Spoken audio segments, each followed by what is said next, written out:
Et donc merci beaucoup Stéphanie de contribuer à ce sujet délicat. Bonjour. Bonjour Brigitte, bonjour Samuel. Bonjour Stéphanie. Allez-y, on vous écoute. Voilà, je voulais apporter mon petit témoignage en fait. J'ai rencontré une personne il y a déjà quelques années. Je suis séparée de cette personne depuis 4 ans et demi. Et j'en garde encore, je vais dire un peu les séquelles psychologiques. Oui. Voilà, avec beaucoup de difficultés de re-rencontrer quelqu'un. Enfin bon, tout ce qui découle de cette relation. Et en fait, je me suis positionnée, puisque j'ai bien écouté Samuel tout à l'heure et même vous, et je me suis positionnée dans cette relation comme quelqu'un en demande quelque part d'affectif et d'amour.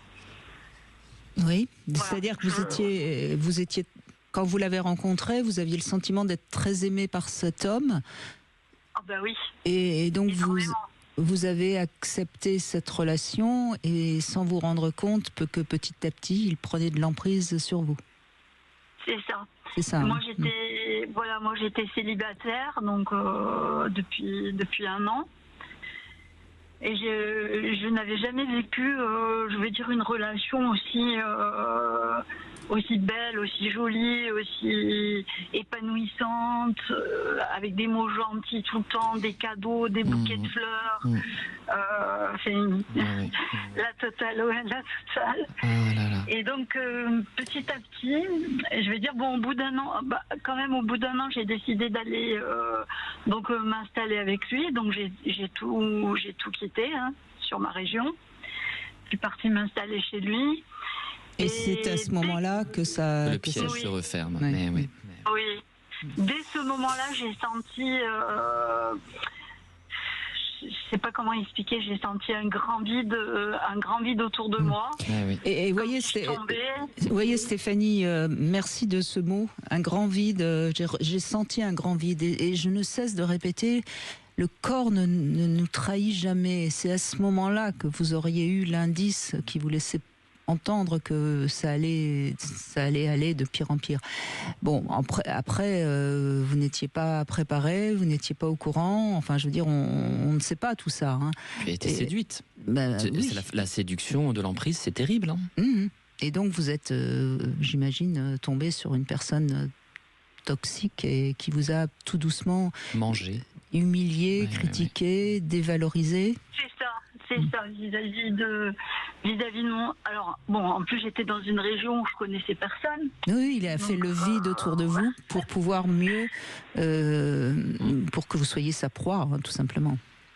Alors, je vais pas dire qu'il a fait le vide parce que c'était un choix... Ça a été un choix de ma part, parce que je suis responsable quelque part aussi. Oui, bien sûr. Non, mais on est forcément toujours un peu responsable, et c'est bien de le dire, Stéphanie. Mais là, en l'occurrence, on est d'accord, Samuel Doc, c'est l'emprise toxique. Absolument, avec cet aspect où tout à coup, parce que bien sûr que l'emprise, elle a sa force d'attraction, la première phase, la phase de séduction. Et là, vous, Stéphanie, vous en parlez, vous dites c'était merveilleux, il y avait des fleurs, il y avait quelque chose. Et on le dit parfois, on dit qu'ils repèrent, que quelque part les personnes qui exercent une emprise repèrent une personne. Ils ont du flair pour cela. Vous parlez du corps, Brigitte, avec une grande justesse. On pourrait même parler d'instinct de mort. Et voilà, et quelque part, il vous avait repéré, il vous a séduit, il vous a fait miroiter qu'il y avait quelque chose tout à coup d'une vie possible, d'une vie meilleure. Anne-Laure Buffet parle de la promesse. Elle dit que toute emprise repose sur une promesse. Là, c'était le cas. Vous partiez avec cette personne dont vous nous parlez et vous plaquiez tout, si je puis dire, parce qu'il y avait cette promesse d'une vie heureuse et d'une vie meilleure, n'est-ce pas ? C'est ça. C'est exactement ça.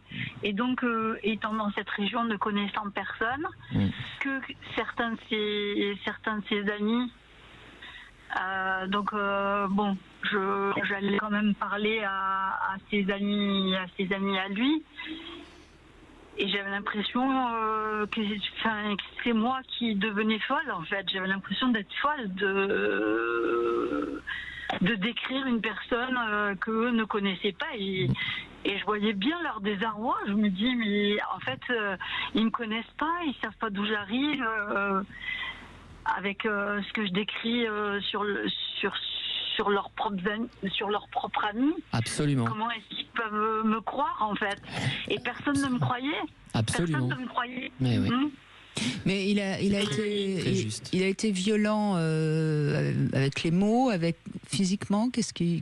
Alors, il a été violent. Alors, il a commencé à être violent. Il a commencé à dénigrer très rapidement. C'est-à-dire, il fallait pas que je fasse comme ça. La façon dont je m'y prenais, c'était pas la bonne façon. Je me comportais pas bien avec telle ou telle personne de son entourage. Donc il donnait raison toujours aux autres en me dénigrant à moi d'une certaine façon. Oui. Et tout un tas, en plus il y avait tout un tas de petits protocoles. Je m'étais aperçue par exemple dans la maison, il m'avait dit dans la maison t'es chez toi, tu fais comme tu veux, tu mets ta patte dans la maison, etc.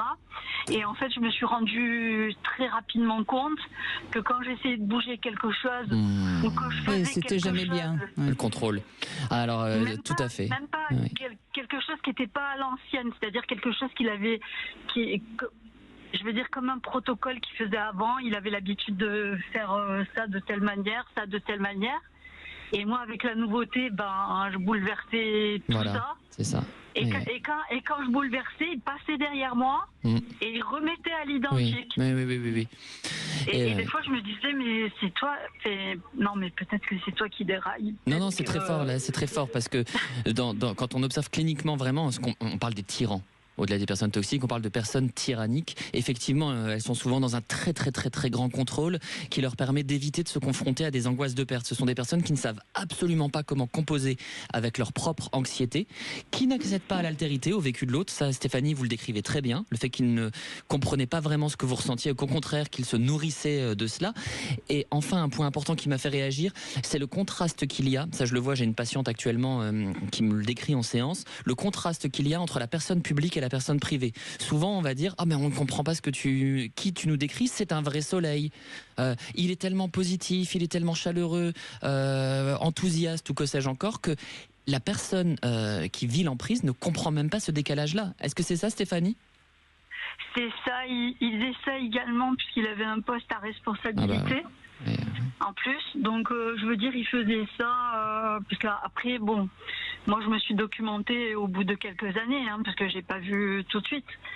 Et en fait, je me rendais compte qu'il jouait, parce que quand on est à l'intérieur, on connaît les mensonges, les choses qui sont dites, qui sont fausses, etc. Et en fait, je voyais, il entraînait des gens bien placés, même dans le domaine de son travail. Il arrivait à rouler dans la farine, quoi, en fait. Absolument. Oui. Vous êtes resté combien de temps, combien d'années vous êtes resté avec lui ? Je suis restée 8 ans. Oui, c'est énorme. Et qu'est-ce qui vous a permis de partir ? Très bonne question. Alors, ça s'est accéléré. Alors, je pleurais beaucoup. C'est une période où je pense que j'ai jamais, comme je vous ai dit, pas la première année avant de mettre le pied chez lui, mais j'ai beaucoup pleuré durant ces 7 années, énormément. Au point des fois d'être sans force, plus la force de pleurer. Tellement je pleurais, j'avais plus la force de pleurer. Comme si mon cœur, il allait s'arrêter, en fait. Et qu'est-ce qui vous a donné la force quand même de partir, justement ? Eh bien, j'ai mis le doigt sur le fait qu'il me trompait. D'accord, c'est ça a été le déclic qui vous a dit, vous a permis de dire ce coup-ci, il faut que je me sauve. Oui. Oui. D'accord. Oui. Et c'est ce qui a fait éclater. Et ça a été facile pour vous de partir, et il vous a laissé partir ou ça a été compliqué ? C'est lui qui est parti. C'est lui qui est parti, d'accord. Donc on n'est pas avec un vrai pervers narcissique, mais on est quand même avec quelqu'un de particulièrement toxique, évidemment. Absolument, parce que c'est vrai qu'une vraie personnalité narcissique ne lâche jamais son objet. Mais il a retrouvé quelqu'un, puisque je sais que... oui, bien sûr. Il a retrouvé avec sa capacité à séduire la première année, c'est sûr c'est facile pour lui de retrouver quelqu'un. Tout à fait. Oui. Tout à fait. Ben, je crois. Là, c'est pas l'amour. Voilà. Là, non, c'est pas ça l'amour. c'est clair. Mais je crois que Stéphanie, il faut pas désespérer. Vous avez besoin de retrouver un petit peu plus confiance en vous. Ce que je peux quand même dire, c'est que très souvent, quand on a eu ce genre d'expérience, le prochain qui pourrait être comme ça, on le repère. Hein. Ah, vous croyez, Brigitte? Oui, je crois. Je crois surtout si on fait un travail, on a quand même les. Parce que quelque part, si vous réfléchissez un petit peu, Stéphanie, c'était pas trop beau pour être vrai au début? Ben, je me suis dit ça en premier, et ensuite je me suis dit, mais en fin de compte, tu te poses trop. Non, mais en premier, vous vous êtes dit ça.